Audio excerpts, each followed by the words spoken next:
Kemudian kenapa kalian mempelajari ini? Karena kalian anak peternakan gitu ya. Karena kalian sudah masuk dalam agribisnis ternak unggas gitu ya.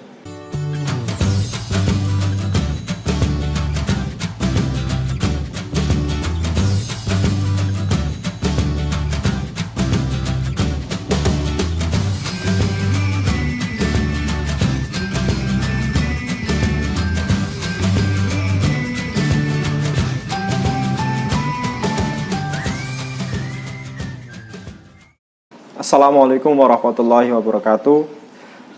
Alhamdulillah, wassalatu wassalamu ala rasulillah. Tidak ada kata yang lebih pantas untuk mengawali perjumpaan kita untuk kali ini selain puja dan puji kepada Allah Subhanahu wa taala. Kemudian salawat dan salam kepada Rasulullah Muhammad sallallahu alaihi wasallam. Baik adik-adik sekalian, mudah-mudahan kita tetap diberikan kesempatan dan kesehatan untuk menjalani hal-hal positif yang sudah kita rencanakan. Amin ya rabbal alamin. Baik adik-adik sekalian, untuk kali ini saya membuat video pembelajaran. Sebenarnya ini saya rencanakan per episode. Ini adalah episode pertama, di mana episode pertama akan membahas tentang bab pertama. Tetapi karena ini adalah episode pertama, jadi saya akan membahas sedikit apa saja yang akan kita bahas di selanjutnya sampai di episode akhir. Jadi setiap video akan memuat satu episode yang memuat satu bab. Jadi sangat ringkas sekali kita belajarnya. Selain kita punya teks untuk pembelajarannya, kita juga punya video untuk penjelasannya. Jadi bagi teman-teman yang hanya bisa mengakses teksnya saja tidak masalah, yang penting belajar. Tetapi ketika teman-teman bisa mengakses video, maka teman-teman akan mendapatkan beberapa privilege, tentunya akan memudahkan teman-teman dalam memahami. Baik, langsung saja untuk yang pertama, kita sebenarnya akan membahas tentang memilih bibit ya. Kemudian yang kedua, kita akan membahas tentang penanganan atau handling ternak. Menangani ternak itu seperti apa caranya, memegang ayam itu bagaimana yang benar gitu. Itu ada di situ, nanti kita bahas. Kemudian yang selanjutnya kita akan membahas tentang pemberian pakan dan minum, kapan saja seharusnya dan bagaimana formulasi pakannya, kita akan bahas di situ. Kemudian yang keempat adalah recording. Recording adalah pencatatan dari pemeliharaan. Apa saja yang perlu dicatat dan mengapa kita mencatat itu dan apa fungsinya, itu akan kita bahas di bab recording, ya, bab yang keempat. Kemudian yang kelima adalah pemanenan. Jadi strategi pemanenan itu seperti apa, kapan harus dipanen, dan cara panennya yang baik itu seperti apa, kita akan belajar di situ. Kemudian yang terakhir adalah pengelolaan limbah. Pengelolaan limbah ini adalah setelah panen, pasca panen, ataupun saat pemeliharaan juga. Limbah contoh adalah limbah sapi, karena kita ini adalah dasar pemeliharaan, maka kita juga membahas tentang sapi. Berbeda lagi ketika kita sudah menjurus kepada unggas, maka kita khusus untuk unggas.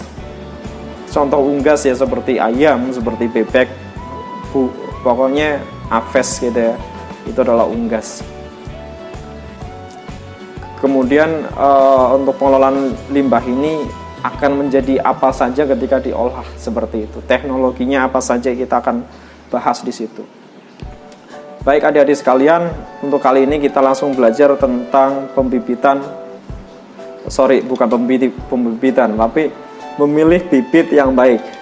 Cara memilih bibit yang baik, seperti halnya kita dalam sebuah organisasi atau kita dalam kehidupan sehari-hari saja ya, biar lebih mudah ya.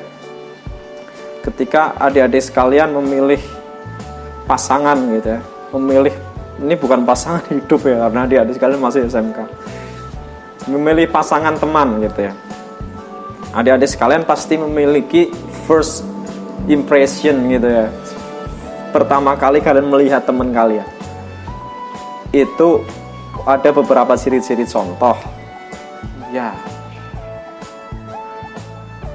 Alhamdulillah kita sudah kembali untuk melanjutkan video setelah tadi sempat mati lampu ya, mati listrik. Oke, jadi seperti halnya adik-adik sekalian memilih teman. Ketika kalian memilih teman, maka kalian pertama lihat orangnya. First impression gitu ya. Kata orang tuh first impressionnya itu kayak apa sih gitu ya. Itu salah satu cara kita melihat orang, maka itu adalah ciri-ciri kita melihat adalah ciri-ciri dari orang tersebut, ciri-ciri dari teman kita tersebut seperti apa. Maka kita timbullah dalam pikiran kita, kira-kira orangnya seperti ini. Kira-kira ketika saya berteman dengan dia, maka akan seperti ini. Kira-kira seperti itu. Dengan sama halnya dengan memilih bibit. First impression ketika kita memilih bibit, maka kita melihat bibitnya terlebih dahulu. Bibitnya bagus enggak? Bibitnya ciri-cirinya sesuai enggak? Nah, ciri-ciri seperti apa bibitnya nanti akan kita pelajari bersama, akan kita bahas. Tentunya saya akan dibantu dengan YouTube. Baik, tapi sebelum itu tentu kita harus tahu dulu kenapa kita perlu belajar tentang ini. Banyak orang yang memberikan pengetahuan apa dan bagaimana.